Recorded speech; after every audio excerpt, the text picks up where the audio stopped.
Good morning guys, welcome back to our YouTube channel. जैसे कि हमारा दूसरा लॉजिक है, हमारा क्या है दूसरा लॉजिक है। इसके ऊपर एग्जाम में प्रश्न पूछे जाते हैं। कहने को तो ये सिर्फ एक फॉर्मूला है।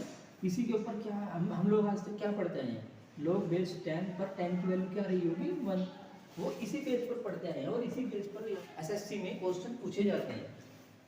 क्वेश्चन क्या है, जैसे कि लोग बेस 4 पर √12 plus √12 plus √12 up to infinite तक अगर जाए तो हमारी वैल्यू क्या रही होगी, हमारी वैल्यू क्या रही होगी। तो यह सिर्फ एक बहुत ही शॉर्ट तरीका है और ये तो हम पढ़ चुके हैं। और इसको पढ़ने के लिए अभी केवल हम क्या, हम लोग ये सिंप्लीफिकेशन का पार्ट है। ये कहीं का पार्ट है, सिंप्लीफिकेशन का। इसको पढ़ने के लिए हम लोगों को इंतजार करना पड़ेगा। लेकिन अगर मेरी आप शॉर्ट्स वीडियो देखें यूट्यूब पर जो कि अवेलेबल है, मैं डिस्क्रिप्शन में लिंक्स दे दूंगा। अगर हम इसको देखें तो हम इन प्रश्नों को कैसे सोल्व कर सकते हैं। जैसे कि हमारा ये प्रश्न है √12 प्लस √12 प्लस √12। सपोज कीजिए plus minus plus minus plus minus up to कहाँ तक जा रहा है, इनफाइनाइट तक जा रहा है। लेकिन अगर हमारे केस में ऐसा हो कि द फैक्टर्स अगर इसके फैक्टर्स कंजिक्यूटिव रहे हो, क्या रहे हो, कंजिक्यूटिव। कंजिक्यूटिव मतलब क्या होता है, क्रमागत। और यहाँ पर क्रमागत गुणनखंड बन रहे हैं, क्या बन रहे हैं, क्रमागत गुणनखंड। क्रमागत गुणनखंड अगर बन रहे हो तो क्रमागत बोले तो जिनका अंतर क्या हो 1, जिनके बीच में अंतर क्या हो, गुणनखंडों के बीच में अंतर क्या हो 1। जैसे कि यहाँ पर है 4 गुना 3 बन रहा है, यहाँ पर 4 गुना क्या बन रहा है 3। तो देखिए 3 और 4 1 का अंतर है। तो यानी कि ये कैसे फैक्टर है, कंसेक्यूटिव यानी कि क्रमागत, ये जो एक दूसरे के बाद आते हैं। ऐसे फैक्टर को क्या कहा जाता है, क्रमागत, यानी कि ये क्रम से आ रहे हैं। और अब आप क्वेश्चन में देखिए 12 अगर प्लस रहा हो, क्या रहा हो, अगर प्लस रहा हो, अगर प्लस का चिन्ह रहा हो, पॉजिटिव साइन रहा हो, तो आंसर क्या होगा, बड़ा वाला। बड़ा वाला हमारा आंसर रहा होगा। और अगर नेगेटिव चिन्ह रहा हो, नेगेटिव साइन रहा हो, तो आंसर क्या होगा हमारा, छोटा वाला। वही हमारा क्या रहा होगा आंसर। तो यानी कि इस केस में, हमारे पहले क्वेश्चन के केस में क्या क्या दिया है, log 12 प्लस, यानी कि आंसर क्या रहा होगा 4। इस पूरे का आंसर क्या रहा होगा 4। और अगर दूसरे क्वेश्चन की बात करें 12 माइनस 12 अप टू कहाँ तक, इनफाइनाइट तक है, तो यहाँ पर कौन सा केस रहा होगा, छोटा वाला। तो यानी कि आंसर इसका क्या रहा होगा 3। अब सिंप्लीफिकेशन पढ़ने से पहले केवल आप इतना ध्यान रखिए, यानी कि केवल इस ट्रिक को ध्यान रखिए कि अगर छोटा और बड़ा क्रमागत आ रहे हैं तो माइनस के केस में आंसर कौन सा होगा 3, और प्लस के केस में आंसर कौन सा होगा 4, यानी कि बड़ा वाला। सिर्फ इतनी बात ध्यान रखने की जरूरत है, बाकी तो हम सोल्व कर ही लेंगे। log बेस 4, इसका आंसर कौन सा है 4। log बेस 4 इक्वल टू 1, वो कहाँ से आएगा, यहाँ से। यानी कि किसी भी चीज की बेस अगर 4 रही होगी, अगर मैं इसको एक्सपोनेंशियल फॉर्म में कन्वर्ट करना चाहूँ तो 4 पर 4 की किस पावर पर आंसर क्या रहा होगा 4। तो यानी कि वह पावर क्या रही होगी 1। तो ये 1 यही पावर है, ये 1 यही पावर है, इसलिए जिसका आंसर 1 आता है। सेम इस वाले में देख लो, अगर लोग बेस 3 पर इसका आंसर क्या रहा होगा पूरे का 3, क्या रहा कि इसका आंसर 3। अगर हम 3 की बात करें और इसको एक्सपोनेंशियल में हम कन्वर्ट करने की बात करें तो 3 की किस पावर के लिए आंसर क्या रहा होगा 3, यानी कि 3 की क्या पावर रहेगी 1। तो इसका आंसर भी क्या है 1। तो इन दोनों का आंसर क्या रहा 1, इसका आंसर भी 1 रहा। तो ऐसे ऐसे प्रश्न इस छोटे से टॉपिक पर पूछे गए हैं, ऐसे ऐसे प्रश्न इस छोटे से टॉपिक पर पूछे गए हैं। अब मल्टीप्लिकेशन में भी एक प्रश्न आया है, और अगर हम उसको भी देखना चाहें तो देखिए इसी टॉपिक पर अगर हम अगले प्रश्न की बात करें, मल्टीप्लिकेशन वाले प्रश्न की बात करें, तो log बेस 4 पर √8 multiplied √8 multiplied √ up to infinity तक जा रहा हो, तो ऐसे फैक्टर का आंसर क्या आएगा। तो इसको तो हमें पता है, ये तो log की बात है। लेकिन अगर हम सिंप्लीफिकेशन के पार्ट √8 इंटू √8 की बात करें अप टू इन्फिनिटी तक जा रहा हो, तो फिर केवल फिलहाल के लिए सिंप्लीफिकेशन अगर हमने नहीं पढ़ा है तो फिलहाल के लिए ऐसे प्रश्नों को कैसे करते हैं, ऐसे प्रश्नों का उत्तर यही आता है, क्या आता है जो रूट में दिया हो बस उतना ही आता है। मेरे शॉर्ट्स वीडियो में अवेलेबल है, आप वहाँ पर देख सकते हैं।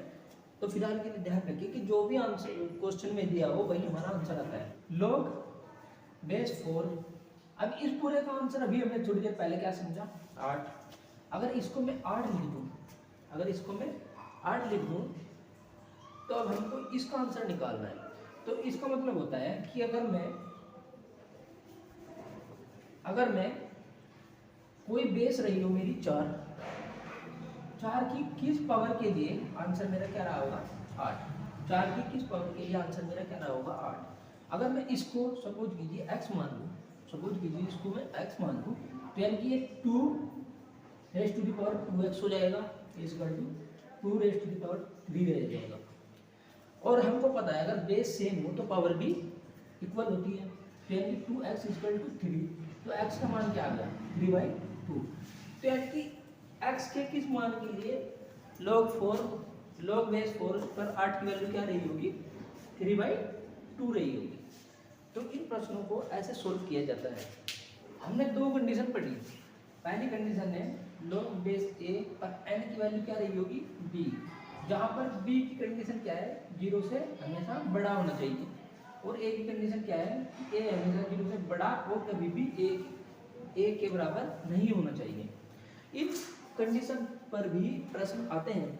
और जैसा कि हमारा प्रश्न लिखा है, at what value of x, हमारा प्रश्न लिखा है at what value of x does the expression define. और हमें सवाल क्या दिया है कि log बेस 10 पर x माइनस 7 की वैल्यू क्या रही होगी।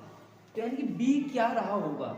अब ये प्रश्न निकालना इतना आसान नहीं है, लेकिन अगर हम पहले से ही इस कंडीशन को यहाँ पर फॉलो कराएं, हम क्या इस कंडीशन को अगर हम देखें तो यह सवाल हमारा हो सकता है, यह सवाल हमारा हो जाएगा। यानी कि यह सवाल केवल इस बेसिक कंडीशन के लिए दिया है, यह सवाल केवल इस बेसिक कंडीशन के लिए दिया जाता है। तो अब अगर हम देखें तो यह सवाल कैसे होगा। तो इस क्वेश्चन में हमें केवल इस कंडीशन को सेटिस्फाई कराना है। तो इसका मतलब होता है कि log बेस 10 पर x माइनस 7 की वैल्यू क्या रही होगी, केवल हमें इस कंडीशन से मतलब है कि यानी कि जो ये इस क्वेश्चन में जो यहाँ पर b का मान, यानी कि यहाँ पर ये मान रहा होगा, जो ये पावर का मान रहा होगा, ये किस चीज़ से छोटा रहा होगा, यह हमेशा 0 से बड़ा रहा होगा, 0 से क्या रहा होगा, बड़ा। यानी कि x माइनस 7 जो ये आंसर है, ये किस चीज से बड़ा रहा होगा, 0 से बड़ा रहा होगा। तो यानी कि x हमेशा क्या रहा होगा, x माइनस 7 हमेशा क्या रहा होगा, 0 से बड़ा रहा होगा। तो यानी कि x हमेशा क्या रहा होगा, 7 से बड़ा रहा होगा। उधर जाकर प्लस हो जाएगा, तो यानी कि x हमेशा क्या रहा होगा, 7 से बड़ा रहा होगा। अगर यह कंडीशन सेटिस्फाई होगी तो हमारा ये जो एक्सप्रेशन है, ये जो फलन हमें दे रखा है, यह हमेशा क्या होगा, सत्य सिद्ध हो जाएगा। और अगर यह कंडीशन फॉलो नहीं होगी तो इसका मतलब हमारा क्वेश्चन वहाँ पर गलत हो जाएगा। तो यानी कि एग्जाम में जरूरी नहीं है कि क्वेश्चन केवल log के ऊपर आए, उसकी बेसिक कंडीशंस के ऊपर भी क्वेश्चन देखे गए हैं। अगर नॉर्मल क्वेश्चन की बात करें, जैसे कि हम यहाँ पर हमें दे रखा है log बेस 32 पर 64 की वैल्यू क्या रही होगी, और अगर इस प्रश्न को हम सोल्व करना चाहें तो हम क्या देखेंगे, यानी कि बेस क्या रही होगी, 32 की किस पावर के लिए आंसर क्या आएगा, 64। आंसर क्या आएगा, 64। अगर मैं इसको एक्सपोनेंशियल फॉर्म में कन्वर्ट करके दिखाऊं तो यह होगा, यानी कि 32 की किस पावर के लिए आंसर क्या आएगा, 64। और अगर मैं इसको देखूं, इसको देखूं तो इसका मतलब क्या है, इसका मतलब है 2 raise to the power, suppose कीजिए यहाँ पर x लिखा हो तो कितनी, 5x इक्वल टू, और ये यहाँ पर क्या है, 2 की पावर 6। अगर बेस सेम हो तो पावर अपने आप इक्वल हो जाती है, यानी कि 5x इक्वल टू 6। तो x का मान क्या आ गया है, 6/5। तो यानी कि इस एक्सप्रेशन का मान क्या रहा होगा, log 64 अगर बेस 32 रही हो तो आंसर क्या आएगा, 6/5। यानी कि जो वैल्यू हमको बहुत बड़ी दिखाई दे रही थी वह 1 से थोड़ी सी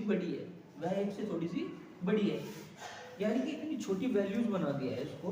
तो जैसे कि हम पहले भी बता चुके हैं, log है तो कुछ नहीं, log है कुछ नहीं, केवल उस एक्सपोनेंशियल जो कि बहुत बड़ी पावर रही होगी, उस बहुत बड़ी पावर एक्सपोनेंशियल फॉर्म को शॉर्ट फॉर्म में लिखने का केवल एक तरीका है। अगर हम अगला प्रश्न देखें, log बेस 25 पर 625 की वैल्यू क्या रही होगी। सेम इसको भी ऐसे ही अगर हम एक्सपोनेंशियल फॉर्म में कन्वर्ट करें, अगर इसको भी हम एक्सपोनेंशियल फॉर्म में कन्वर्ट करें, यानी कि बेस अगर 25 रही हो तो आंसर 625 आ जाए, तो x की क्या 25 की क्या पावर रही होगी कि हमारा आंसर क्या आ जाए 625 आ जाए। तो वो तो हम सबको पता है कि 25 का स्क्वायर क्या होता है 625, तो यानी कि यहाँ पर क्या वैल्यू रही होगी 2। अब देखिए 625 ठीक ठाक संख्या है अपने आप में, और 625 के आंसर क्या क्या बना दिया इसको, मात्र 2, एक छोटी सी संख्या बना दिया। तो यानी कि बहुत बड़ी संख्याओं को अगर हम छोटे फॉर्म में कन्वर्ट करना चाहें, और इनका इस्तेमाल मैं पहले ही बता चुका हूँ कि अगर हमारी वैल्यूज़ बहुत ही छोटे से टाइम में बहुत बड़ी बड़ी संख्याएं दे रही हों, तो ऐसी संख्याओं को मात्र छोटे अंकों में कन्वर्ट करने का एक तरीका क्या है, लॉगरिथम। वहाँ पर इस्तेमाल होता है, जैसे अर्थक्वेक साउंड की फ्रीक्वेंसी निकालने में, और अगर कोई बीमारी या बैक्टीरिया बहुत ही ज़्यादा फैल रहा हो तो हम किस चीज़ का इस्तेमाल करते हैं, लॉगरिथम का। log बेस 25 पर 125 माइनस log बेस 8 पर 64 की वैल्यू क्या रही होगी। फिलहाल के लिए हमें कॉन्सेप्ट नहीं पता है, तो हम केवल अपने पुराने वाले तरीके से ही करेंगे।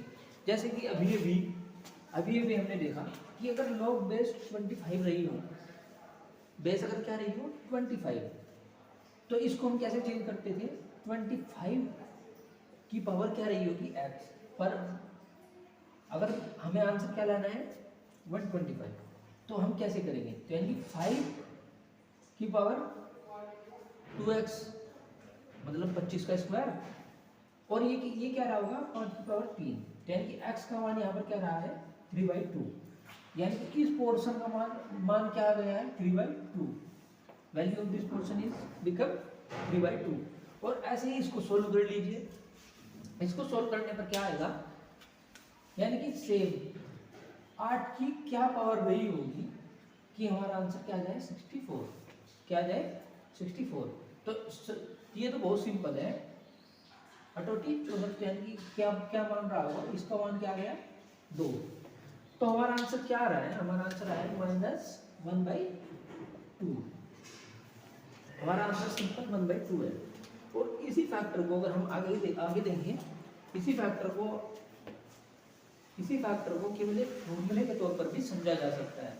वो फॉर्मूला क्या है, वो फॉर्मूला है कि जैसे कि अगर कहीं पर भी लिखा हो log बेस a पर n की पावर n इक्वल टू क्या होता है, तो सेम वही है, जैसे कि मैं इस जो एक पावर हो रही थी इसको क्या कर रहा था मल्टीप्लाई, सेम यही चीज़ यहाँ पर आती है, जो ये रूल होता है ना, ये n है, जो भी पावर रही होगी, जो भी इसकी पावर रही होगी वो कहाँ जाती है आगे गुणा में, यानी कि इसका आंसर क्या रहा होगा n log base a m।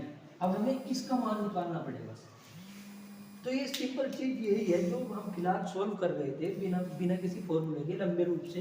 इसको सॉल्व करने का एक मात्र शॉर्ट तरीका है, यह भी क्या है एक शॉर्ट तरीका है, यानी कि अब हमें यहाँ पर गुणा भाग करने की जरूरत नहीं पड़ेगी। जो भी पावर रही होगी हम उसको पहले से ही बाहर ले आएंगे, कहाँ ले आएंगे, पहले ही बाहर ले आएंगे।